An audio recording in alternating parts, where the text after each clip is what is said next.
Welcome back. I'm your host, Eddie Muller, back again at the Grand Lake Theater in Oakland, California. Did April seem like the longest month of your life? It sure felt that way to me. And am I ever happy to be back in the saddle, to mix up my genres. Today, Noir Alley returns with a bang, an undisputed masterwork from one of cinema's great magicians, a movie often considered to be the final film noir of the classic era. From 1958, it's Touch of Evil, rewritten by, co-starring, and spectacularly directed by Orson Welles. Although volumes have been written about this movie, the story of its creation deserves repeating. It's a lesson in how greatness often happens by accident in this business.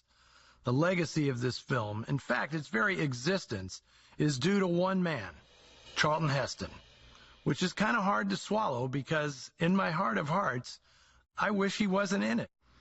But Heston was at the peak of his career in the late 1950s, between the massive success of 1957's The Ten Commandments and what would be his Oscar-winning performance in 1959's Ben-Hur. Every producer in town wanted to snag him for a project, including Albert Zugsmith, a contract producer at Universal. Among the many projects he pitched to Heston was a crime potboiler called Badge of Evil, based on a novel by Whit Masterson, the pseudonym of San Diego-based writing partners Robert Wade and Bill Miller. Screenwriter Paul Monash had adapted it for the screen, and Zugsmith had already lined up Orson Welles to portray the film's villain, a corrupt border town police captain. At this point, Welles's chance of ever directing another Hollywood film were zero.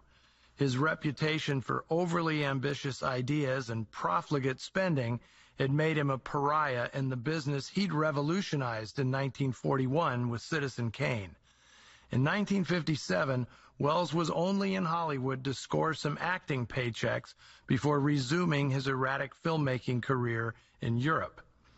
Well, Heston jumped at Zugsmith's offer because he mistakenly thought Welles would also be directing the movie. Zugsmith had to think fast in order to land the hottest actor in town, so he made Welles an offer he couldn't refuse. He could direct, but he'd have to do it for no money.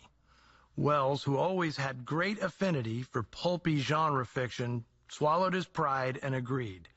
He was only paid to act in this movie, not to direct it. And although he brought the finished film in on time and on budget, Welles, as was his way, turned what was supposed to be a low-budget crime thriller into a spectacular cinematic circus, filled with stunning high-wire acts.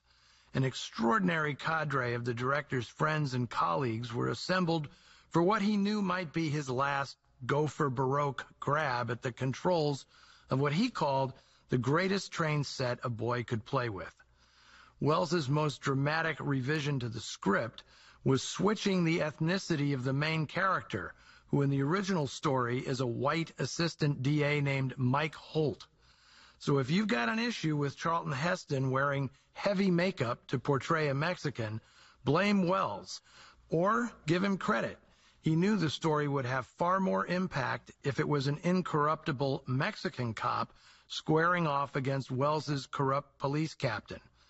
The cop's beautiful Hispanic bride, Consuelo, became Janet Leigh. Welles felt the interracial angle added heat to the story, and he never shied away from being provocative. While it would have been perfection to see Ricardo Montalban in the role of Miguel Vargas, that film was never going to get made. Like I said, no Heston, no film. Now, while there are many extraordinary contributors to this movie, two rate special mention. Russell Meddy's camera work is the stuff of legend. Welles was calling for camera stunts no sane director would even attempt on such a small budget, and Meddy nailed it all, flawlessly. We are showing the restored version today, so no titles will obscure the brilliance of this film's exhilarating opening shot. Adding immensely to the film's impact is the music of Henry Mancini, a propulsive mix of Afro-Cuban and percussive Latin rhythms that still seems ahead of its time. and have fun spotting all the actors who took cameos so they could be part of the Orson Welles traveling circus and medicine show. Joseph Cotten, Marlene Dietrich, Zsa Zsa Gabor and her sister Ava, Ray Collins, Dennis Weaver, Mercedes McCambridge, not to mention crucial supporting players, Akim Tamarov and Joseph Kalea. All of it topped off by what might be the best performance of Welles's career.